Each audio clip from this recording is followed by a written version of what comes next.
Support for Radio Friends comes from IT Como, offering computer and IT services for small businesses and residential clients. IT Como can set up remote work-at-home solutions and data security and backup systems and upgrade your company email to more modern platforms. IT Como can also help you get the most from your technology at home.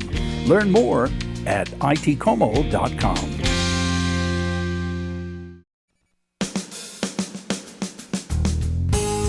Good morning and welcome to Radio Friends on Friday, April the 7th. A pleasure to have you with us today. We've got one of our good friends back. He hadn't been here for quite a while.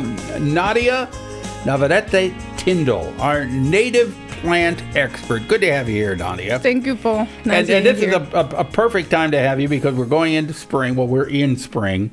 But now we can start looking for all the little wildflowers coming out and starting to bloom. Yeah, this is the time of the year to look for beautiful things in woodlands. If people like to go out in the woods, there will be many plants growing in good areas. And also in this, I'm going to show some of the pictures that I have in our yard in Colombia. And we also grow them at Lincoln University in our native plant outdoor lab.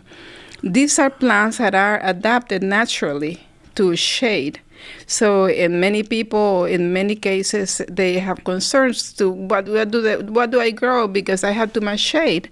But there is a good answer. There are many native plants. So we have a lot of native plants here in Missouri, and you can go down to Lincoln University and find the native plants that will grow in the shade with very little attention given to them, right? Yeah, the only attention we give them is we let them be during the winter. We have talked about that before, that we don't clean the gardens because they're important. It's important habitat for pollinators in the winter.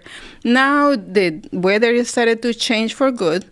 Then now it's time to start cleaning your garden.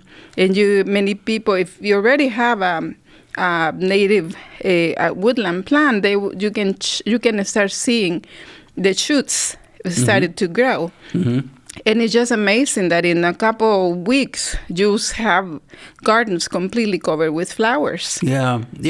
You know, one of my favorite flowers, you didn't bring pictures of that, but it's the spring beauties. And they're in the woodlands, and they're a white flower, very delicate and very beautiful. And I have so many of them. It looks like a carpet of white that's blooming. And you are so lucky because I've been trying to grow some in our yard, but they like to. I mean, they don't like much competition, so you need enough space for them. So what I do is I plant them in raised beds, and I have to be sure to pull any little plant that might compete with them. So, and I agree, they are beautiful, and even them, they are so tiny.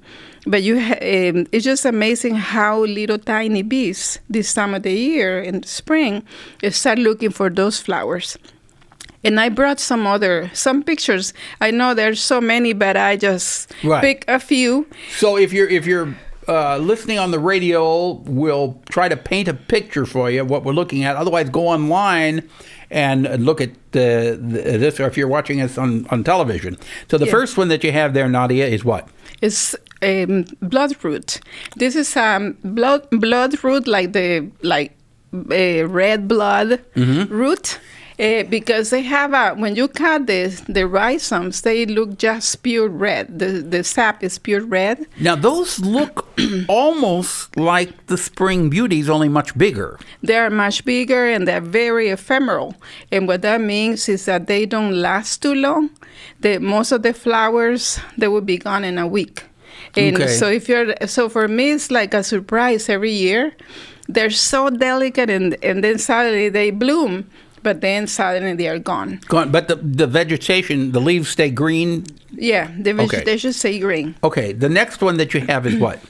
This is just to show a combination of wildflowers. The yellow flowers that you see, they're called celandine poppy. They're very common among gardeners. But if people want to know what to say, maybe they have never planted a spring wildflower, this is a good one. It spans really well. And also they're yellow. covers. They're what, maybe about 6-7 inches tall? And maybe shorter. It depends on your location. And those will transplant well into a garden with shade. Yeah, but I would buy them at a nursery, so you don't have to dig anywhere else. If you have in your yard, of course, if you have in your fields, you can put them in your yard. But there are many nurseries right now, and people can check the Grow Native website for a list of native plant nurseries. Okay, so if you want to grow native plants, go to Grow Native, the website, Grow Native, and then there'll be a whole list. It's grownative.org.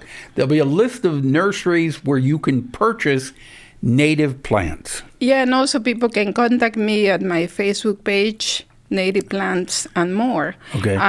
We offer classes, and we post events throughout the year.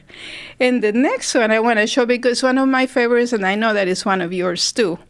The Sweet Williams? Sweet Williams. Oh, and the Sweet Williams, they smell sweet too. Yes. They're beautiful. Now, those grow about a foot tall.